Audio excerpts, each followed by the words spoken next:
The roar of the motorcycle faded into the cool evening air as the biker slowed near the abandoned bus stop, the same place where he always parked to catch a breath after long rides. But this time, something unusual made him stop completely. A tiny girl, no more than 7 or 8, sat on the cold pavement with a backpack hugged tightly to her chest, her little shoulders trembling. Her eyes were swollen with tears, and her face carried a loneliness so heavy that even the toughest hearts would soften. As the biker removed his helmet and stepped closer, she looked up at him with a trembling lip, and then came the words that froze him in place. "Uncle, can you take me where my mom used to take me?" It was a question that carried a story he wasn't prepared to hear, yet somehow he knew he had no choice but to listen. Before we continue, if you believe in kindness, second chances, and the power of helping those who cross your path, kindly like, comment, share, and subscribe to Heartwarming Kindness. Your support helps stories like this reach more hearts. The biker, named Cameron, wasn't what people normally imagined when they thought of a gentle soul. With a rough beard, a scar above his eyebrow, and heavy leather jacket dusted with years of road trips, he looked intimidating to most. But inside, he carried silent loneliness, a wound from losing his own family in a tragic accident years ago. Since then, he traveled constantly, escaping memories that refused to fade. He wasn't looking for trouble, nor was he looking to be a hero. He just wanted the road and silence. But tonight, silence came wrapped in the form of a little girl named Eamon. She was shivering lightly as she explained that her mother passed away only 30 days ago. Every evening, her mother used to take her to a special place, a place with water, boats, and lights, and she wanted desperately to go there again because it was the only place where she felt her mother's presence. The words poured out of her like a dam breaking. She had walked far from home because no one in her house listened. Her father was working extra shifts, her grandmother was sick, and the atmosphere at home was heavy with grief. She just needed peace, a familiar place where her heart didn't hurt so much. Cameron listened silently, every word piercing deeper than the last. Her story felt like a mirror reflecting his own pain, and he couldn't walk away. Without hesitation, he gently lifted her onto his bike, gave her an oversized helmet, and secured her tiny arms around his waist. He had no idea where this place was, but he promised himself, and silently, he promised her mother too, that he would find it. They rode into the fading sunset, the golden sky reflecting in puddles left by the afternoon rain. The wind blew against them, but Eamon felt safe for the first time in weeks.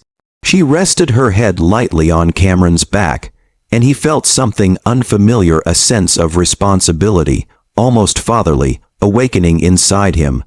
As they reached the city's main boulevard, the description of water, boats, and lights pointed him toward the Riverside Park, a place families visited during weekends. When they arrived, he noticed Eamon's breath hitch slightly, not fully recognition, but a flicker of something familiar. They walked toward the riverbank, but Eamon shook her head, whispering that this wasn't the place. They tried 2 more parks, a lake view, and even an artificial fountain area at a shopping mall, but with each stop, her eyes dimmed more. The biker's heart tightened. He wasn't used to feeling helpless. He wanted to fix things. He wanted to take her exactly where she hoped to be.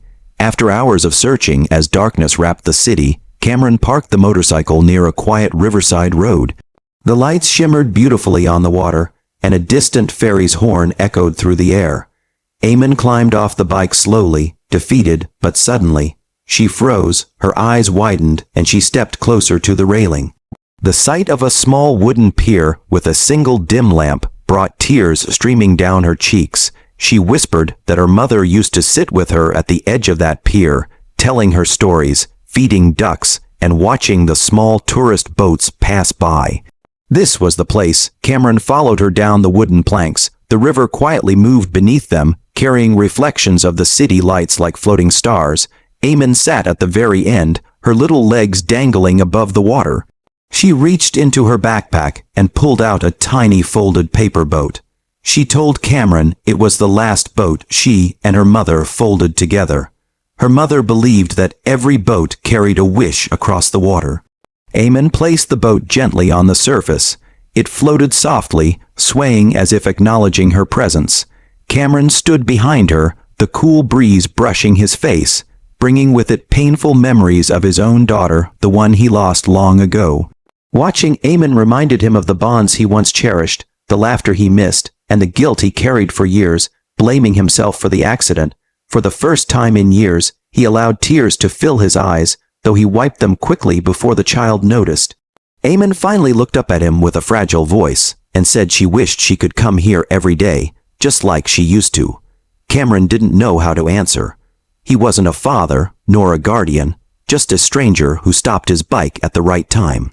But something inside him refused to let this little girl feel abandoned again. He quietly promised her he would bring her here whenever she needed, and her small hand slipped into his, sealing the promise without a word. As the night deepened, Cameron dropped her safely at home. Her father, Jamal, rushed out, his face pale with worry. When he saw his daughter with a stranger, his initial anger shifted to confusion, then gratitude, as Eamon explained everything. Her father looked exhausted, carrying the weight of grief alone. He apologized repeatedly for losing track of her and invited Cameron inside for tea, insisting it was the least he could do. Inside the modest home, Cameron saw the family's heartbreak woven into every corner, framed photos of Eamon's mother, fresh flowers near her picture, a little corner filled with her belongings untouched since she passed. Eamon rested her head on her father's lap as he stroked her hair with trembling fingers. Cameron felt like an intruder, witnessing the raw pain of a family trying desperately to cope. Before leaving, Jamal held Cameron's hand tightly, thanking him not just for bringing his daughter home safely, but for giving her something he himself couldn't in his grief, a moment of peace. Over the next few days, Cameron found himself thinking constantly about the little girl. He rode past the pier again and again, replaying her trembling voice, her brave attempt to find comfort, and the silent plea hidden in her eyes.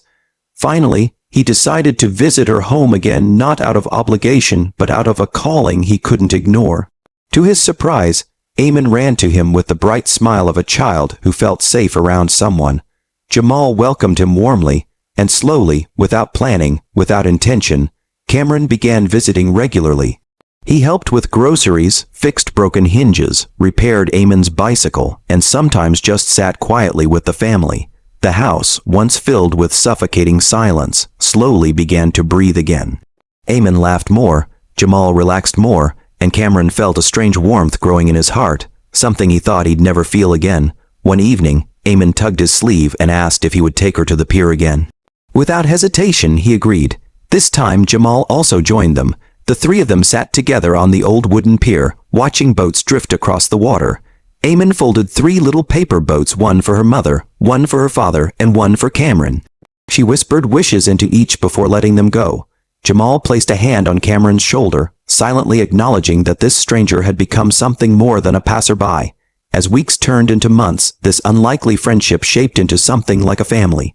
Cameron, who once lived a life of isolation, found himself waking each day with a sense of purpose. Eamon's giggles filled the empty spaces of his heart, and Jamal's company eased the loneliness in his soul. He began sharing his own story with them, how he lost his family, how guilt consumed him, and how he had closed himself off from every human bond. Jamal listened with empathy, and Eamon held his hand, telling him that maybe her mother sent him to her because both of them needed healing. For the first time in years, Cameron allowed hope to enter his life again. But the most touching moment came on the first anniversary of Eamon's mother's passing.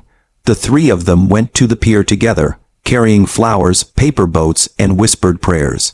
Eamon looked at Cameron with tender eyes and told him softly that her mother would have liked him, because he brought back the light she thought she had lost forever. In that moment, Cameron realized that sometimes the people we're meant to help end up saving us as well. If this story touched your heart, please like, comment, share, and subscribe to Heartwarming Kindness. Your engagement helps spread compassion to more people around the world. Special request, before we end, please comment below where you used to go with someone you love and what memory still lives in your heart. And as the final paper boat drifted across the water, carrying wishes from broken hearts learning to heal, Cameron finally felt something he thought was gone forever.